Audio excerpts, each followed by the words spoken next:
In the sweltering summer of 1986, Philadelphia's streets were as hot as the game itself.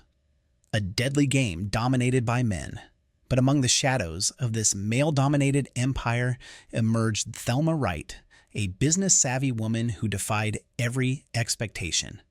By day, she was a polished, bi-coastal businesswoman. By night, she was a queenpin, running a heroin operation that stretched from the East Coast to the West. But Thelma was no ordinary trafficker. Unlike many others in her line of work, she was quiet, low-key, and deeply religious. A woman who didn't flaunt her wealth.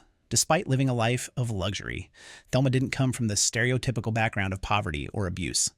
She grew up in a stable home and had ambitions of a conventional life. Marriage, children, and a nice house.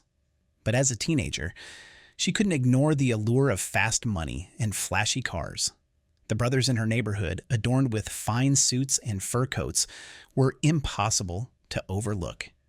Her entry into the underworld wasn't immediate. Thelma first dipped her toes into the numbers game, a lucrative underground lottery popular in the days before state lotteries took over.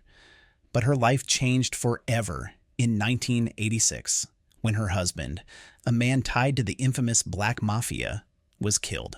Left to pick up the pieces, Thelma did more than survive. She thrived. She stepped into her late husband's shoes, transforming his operation into her own empire.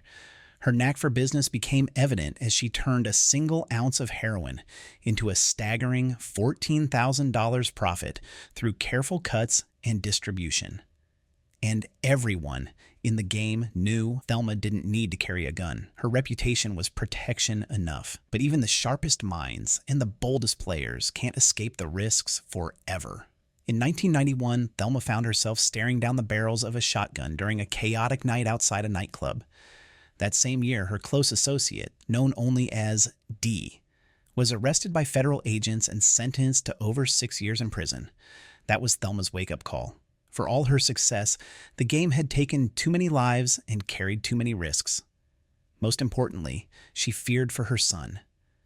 What would become of him if she didn't make it out alive? By the end of 1991, Thelma made the most critical business decision of her life. She walked away. She left the drug world behind and never looked back.